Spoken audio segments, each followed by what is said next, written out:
Did you know that the US has $35.8 trillion of debt? This is more debt than any other country in the world, and it continues to grow.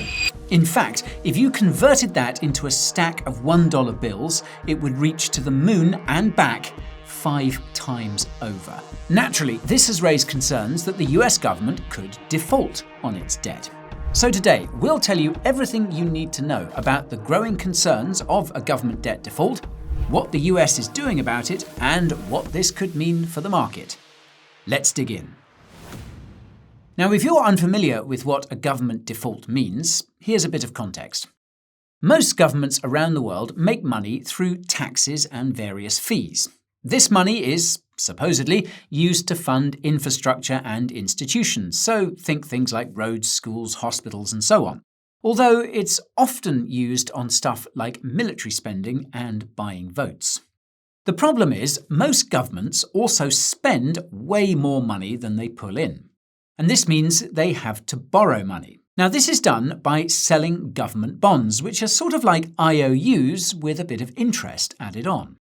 Investors buy these government bonds knowing they'll get their money back at the end of the bond's duration, because a government will either print money or simply take it from its citizens.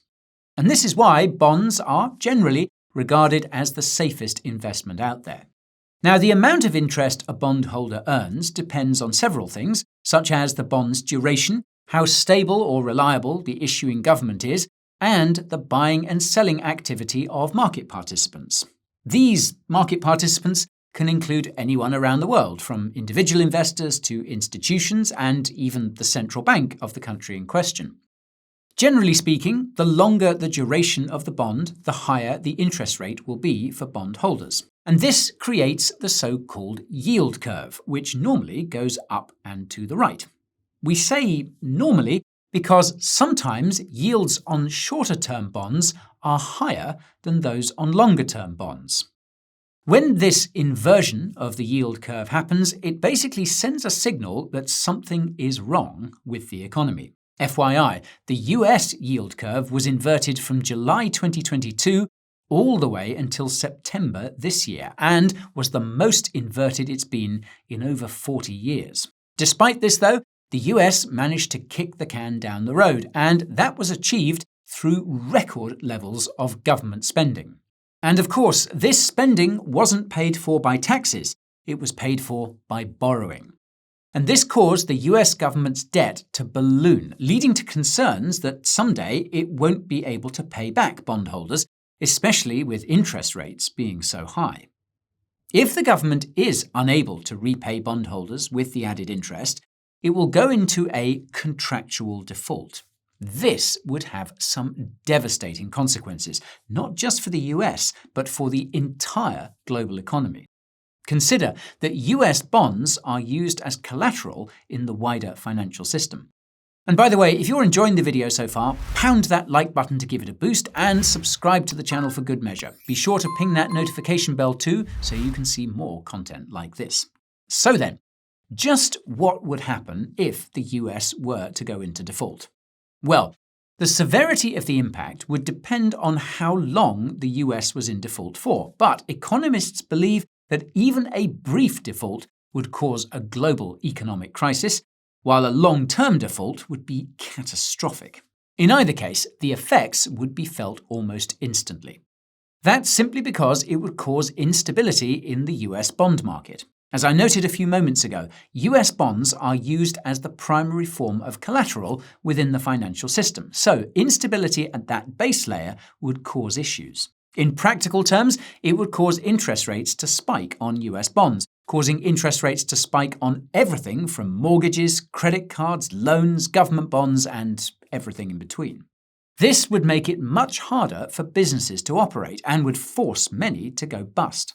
Not only would this result in less taxable revenue, but it would also cause unemployment to skyrocket, with the potential for unemployment to rise by around 9%. This equates to around 6 million jobs being lost in the United States. On a global scale, the failure of the US government to keep the world's largest economy in order would just about destroy the confidence of both consumers and investors. This would make it much harder for the US to grow its economy. On top of this, the US's credit rating would be downgraded, making it even harder to source the investment it needs to be sustainable. As a result, the government would be forced to heavily reduce its spending, which would further damage growth. There would be major cuts to critical functions like social security, public services, military spending, infrastructure, and institutional development. The resulting austerity would leave many people in the US without the support they need to survive. Put differently, a default could be a death sentence for some US citizens, possibly many. And if that wasn't scary enough, consider that it wouldn't just be the US that was affected. Things would also be felt instantly at the global level too. As the saying goes, if the US sneezes, the rest of the world catches a cold. In case it wasn't obvious enough, a default would mean that US treasuries would immediately lose their credibility as a safe investment option, making it harder to find overseas investors. And if any global investors were brave enough to buy up US Treasury bonds, the interest rates they would have to be compensated with would be through the roof. And to top it all off, a US default would cause the stock market to crash. Some economists predict that the stock market could decline by as much as 45%. Ouch. The result of this would be that the US dollar would be significantly weakened, and this would likely lead to it being abandoned as the world's reserve currency. Hold up a second there, Guy. Sorry to interrupt, folks, but I just wanted to very quickly tell you about the Coin Bureau Deals page. Now, this is the place where we have put together some of the very best deals and promos in all of crypto. So you can think things like exchange sign-up bonuses, trading fee discounts, and money off of hardware wallets, and much, much more besides. So if you want to check that out, coinbureau.com/deals is the place to go, or you can just use the link in the description of this video down below. Thanks very much, and now back to you, Guy. So then, now that we understand just how devastating a default would be, you may be wondering just how likely this is to actually happen. Well, outside of the US, there have historically been many occasions when a country has gone into default. For instance, Greece defaulted in 2012, and with a debt of 138 billion euros, this was the largest government default ever. But of course, Greece isn't alone. Some countries, such as Argentina, have defaulted multiple times. Spain actually holds the record for this, having defaulted 6 times. The US, however, has never actually defaulted on its debt, but that's not to say it hasn't come close. In fact, there have been multiple occasions where the US was dangerously close to hitting its debt ceiling. Now, essentially, a debt ceiling is the limit in how much the US government can borrow, and was implemented during the First World War to encourage the government to be careful with its spending. This clearly hasn't worked, though, because it's been raised over 100 times since then. And this happened as recently as last year, when the US hit its debt ceiling in January, meaning it could no longer legally borrow any more money, limiting it to whatever funds it already had. This caused a rift between President Joe Biden and the House of Representatives, which was led by a Republican majority.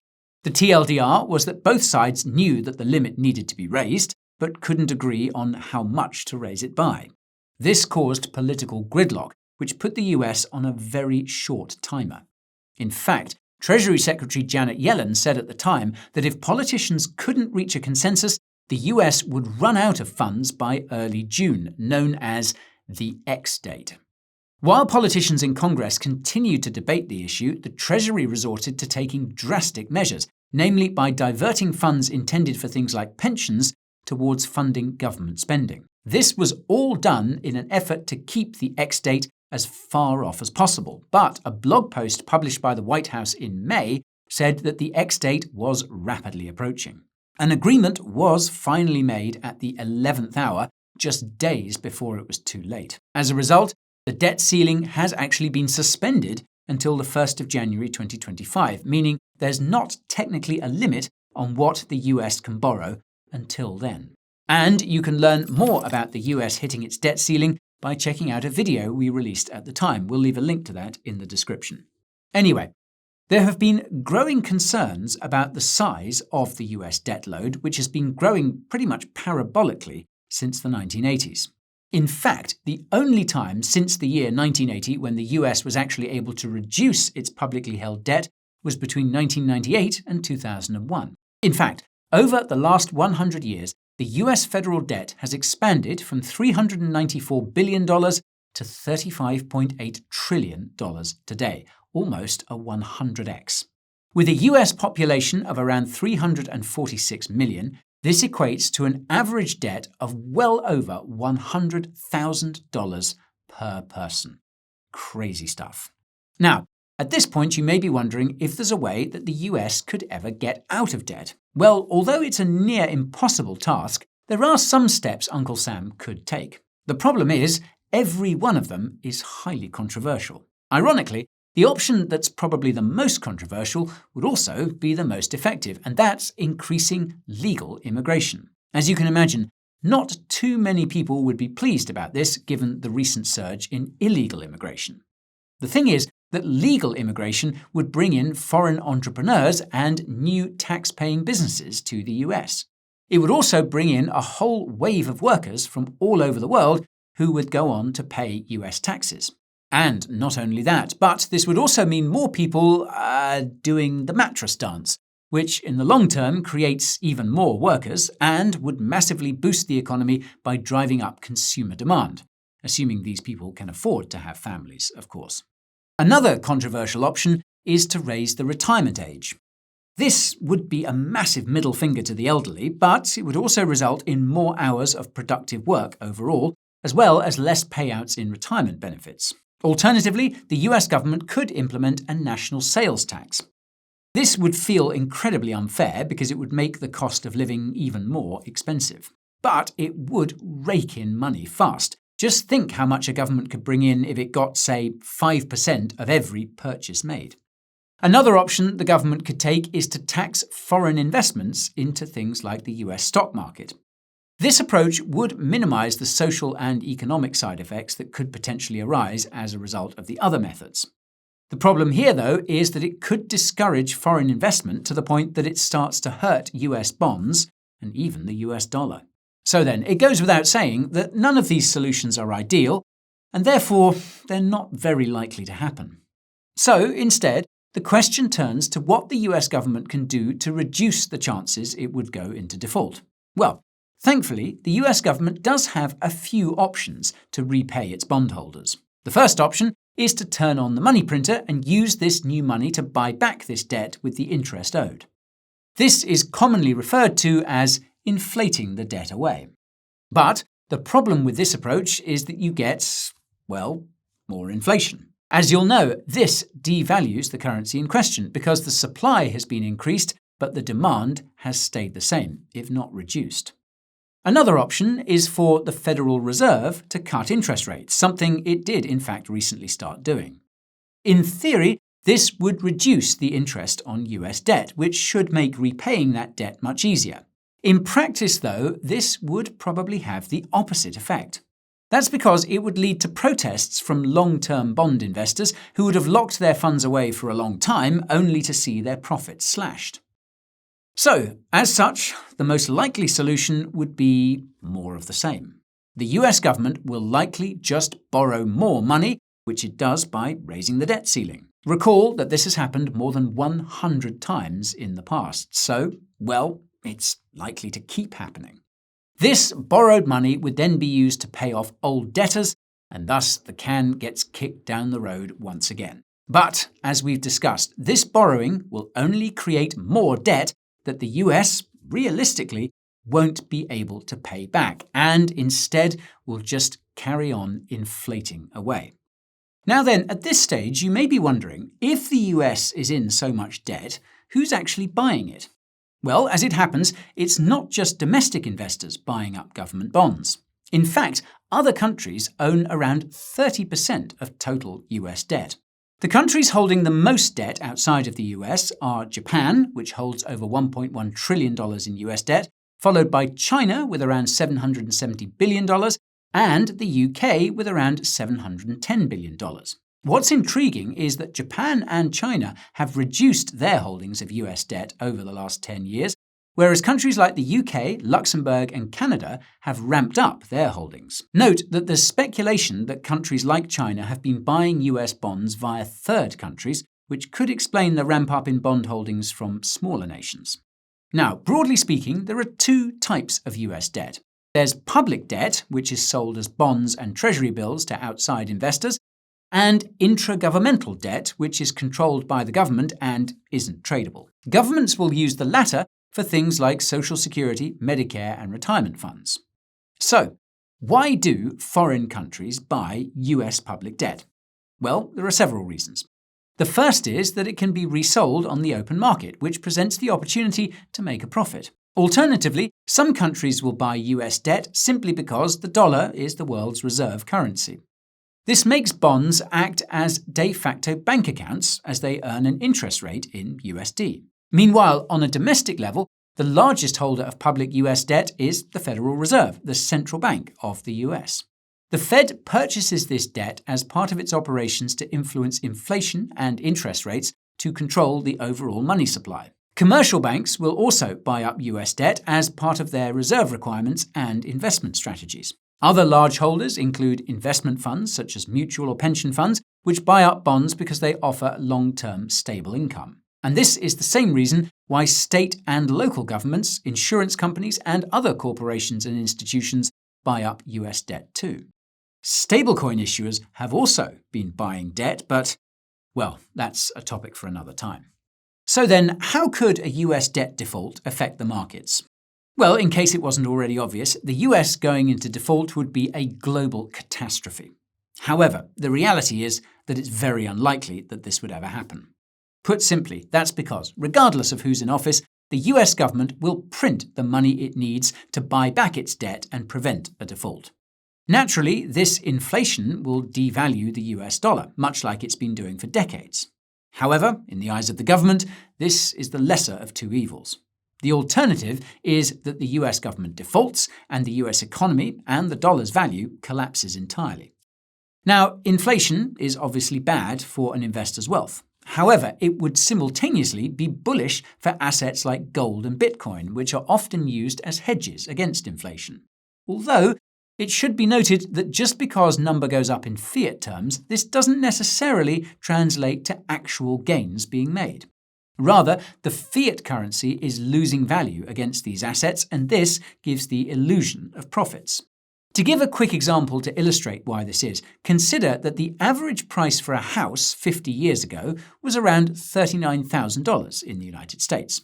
Now, you might be thinking that this is super cheap. However, aside from a few changes in decor and maybe a few improvements here and there, the base asset is essentially the same. It's still a house with roughly the same intrinsic value. The reason why the house seems drastically more expensive today is actually because the US dollar has eroded in value since then. Heck, this is a tale as old as time and is why pretty much every fiat currency that has ever existed has been doomed to fail. Almost every country in the world props up its economy by inflating the money supply. But it's a lot like a balloon. You can only inflate it for so long before it pops.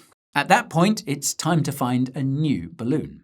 This is why it's generally agreed that the best way to hedge against inflation is to invest in appreciating assets rather than keeping your wealth in a depreciating currency.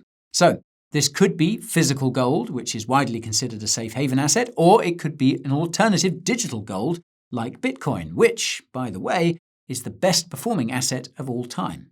That way, these assets are likely to climb in value, which means that even if the fiat currency devalues, it'll be offset by real, actual gains.